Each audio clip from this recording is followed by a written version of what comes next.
English version. Bhakti and Upasana. Upasana means Aradhana, which is known to every Hindi person. This, how to reach the God, and the ultimate aim of every individual is, I want to reach God and never want this life again to be born. This is called moksha, salvation. In English it is called. For that I will first read out what Sri Ikkiral Krishnamacharya, popularly known as E.K. He has written a treatise on Mahabhagavatam, and from that I have taken. He has written Telugu. I have translated it into English as much as possible to the best of my abilities. So if there is any variation, it is my mistake only. So I will first read out and then give you the commentary on that. Vishnu Upasana. This means things are names that bring God to mind immediately. Number of times we saw people with the names Krishna, Rama, Sankara, Hanuman, and it gives a flash about the God in the mind. When we see a statue of any God, we fold our hands, indicating our salutations. This is instant reaction of bhakti, but it disappears also very fast. Most of the times, especially in temples, we pray expecting something in return. We should practice Nishkama Karma Yoga, which means that we pray the Almighty without any expectation. This is called Vishnu Upasana. This is the first step for climbing into the ultimate Upasana. And now I will tell you I will give you this small commentary on this, etc. The thing is, whenever we see a statue or whenever we see a name, Krishna, Rama, Sankara, Hanuman, or any name, Surya, it reminds us about the God. And if we see a statue in a temple, we fold our hands voluntarily. Involuntarily, I will say, because we don't know whether we are doing it or not. So it goes automatically. So these things are instantaneous reactions. Whenever we hear a good name, yes, he must be a nice man. But it's what you call a period of in your mind is very, very short. It goes off. It goes off very quickly as it has come. For this, how to retain this in our mind? Nishkama Karma Yoga. What is that means? Nishkama. Whenever we do something, we should not expect anything in return. This is Nishkama Karma Yoga. But most of the times, all of us, including myself, for many years, have been doing this. Whenever I get something, I will give you in return for this one. If I get IAS, I will put the 10,000 rupees in the hundi. If I do this, I will come and walk up the hill. I will come to Kedarnath, I will come to Badrinath. Like this, my daughter should get married and I will do something. My son should get a job, something I will do that. This kind of, I will say, bargaining with God, which is not at all desirable. Nishkama Karma Yoga says, don't expect anything. Do the duty without expectation, without any wants.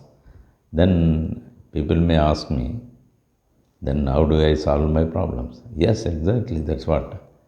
If you have got a problem, somebody's health is not okay, you pray to God and ask Him to show me a way. Show me a way how to remove this disease, how to save this man. Or if I want my son to get IAS, what is to be done? He may show you a a good friend of you who will teach him this one. So it is always you ask for the way out for this difficulty or a help which can guide you to the destination. But do not bargain with God saying that if you do this, I will do that in return. This is a bit odd.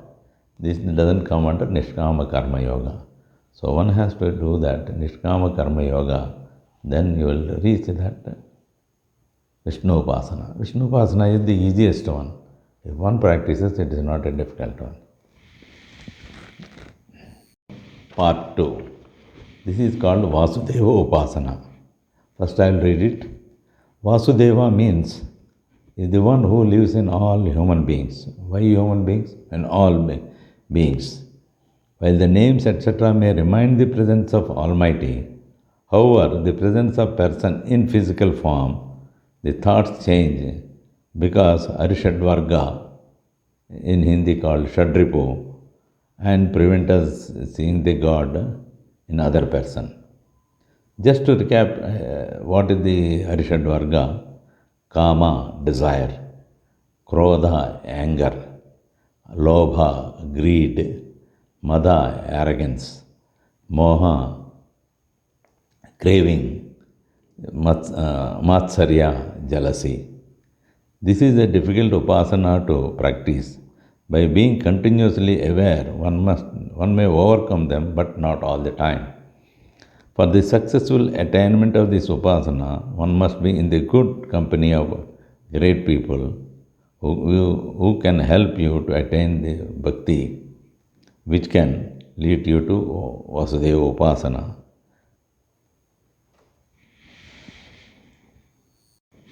Part 2, translation. Vasudeva Upasana, Vasudeva means who lives in all beings. Everywhere it is there, in all human beings, in all animals, in all these things. Prahlada proved when his father asked him, Hiranyakashipu, is he available in this pillar? He said he is there. So when he broke it, Narasimha has come. So it is but natural that everywhere the Almighty is there. Now, whenever we hear the name of a person, Rama, Krishna, Vasudeva, etc., we assume that yes, the name strikes as God's name. But the next step, when the man in physical form appears, we start evaluating and we start remembering his past deeds. For example, he is a corrupt man. For example, he has done something, hooliganism or some kind of, or sometimes good things also. This kind of thing is Kama, these 6 evils, Kama, Krodha, Lobha, Moha, Matsarya, these things, they put a curtain and do not allow you to see the other person in pure form, that is God. So one has to overcome these 6 evils, which is not a very easy task, because after all we are human beings, we tend to see the mistakes in others. So what is to be done for that? Should we leave it? No. This requires 2 aspects. One is a company of good people who think, yes, sometimes most of the people select a guru, this one. He will tell him, don't get angry. It is the other man's bad quality. He has done it. Then why do you get angry? He will suffer for himself. Why do you get angry, etc.? Gradually they will reduce your Kama, Krodha, Lobha, these things. So if you can overcome this by your practice and by the help of the great knowledgeable gurus and other people who are really who can help you. So this combination can help you to overcome the Arishadvarga, and then you can see a God in other person. This is Vasudeva Upasana. It is not as easy as said. It is a very difficult one, but People have done it and people have this one. So they don't get angry. They don't get angry. Nelson Mandela is an example. He has been in the jail 27 years alone in a cell without anybody talking to him. But when he came out, he didn't show the vengeance. He is a man with pure equanimity. So it is not that people, it's impossible. People have done it. So we should learn from them and practice this. Now the next level of Upasana is Narayana Upasana. The third part is Narayana Upasana. First I will read out. This is the most difficult Upasana one can think of. These people continuously live thinking about the Almighty, and the Maharshis can only attain that. Lord Krishna suddenly travelled through, as the great Vishnu was thinking from his Upasana. How this was known is, this is the brief. Now I will tell you the meaning of it. This Narayana Upasana means their world is totally different. They only think of God, God, God, God. They live with Him, they think about Him, they breathe Him like this. Very rarely we come across such kind of people in real life. Once Dharmaraja and Krishna were talking to each other, and suddenly Krishna had he stopped talking and not listening. Then Dharmaraja asked him, "Where were you? You are not attentive." Then he said, "Bhishmacharya, who is on the bed of arrows, he was thinking about me and asked me to come there. So I went there."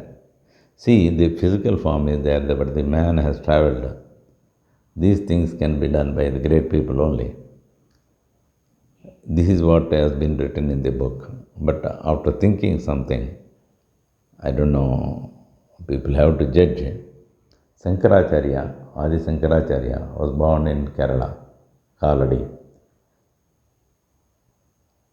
He died, all of us know, at the very early age of 32 years. But during that period, he travelled throughout the country, and on 4 years put pitas, means offices, nowadays called 4 pitas in the north, west, south and east. And he travelled twice, both places. When no planes were there, nothing was there, this man has travelled from place to place. Imagine how he could do it. It is pure, by thought they will go there, by thought. Like Krishna has gone to Upasana, he has also, he must have travelled this time. This is my thinking. I hope you have enjoyed this one. Any kind of suggestions are most welcome. Namaste.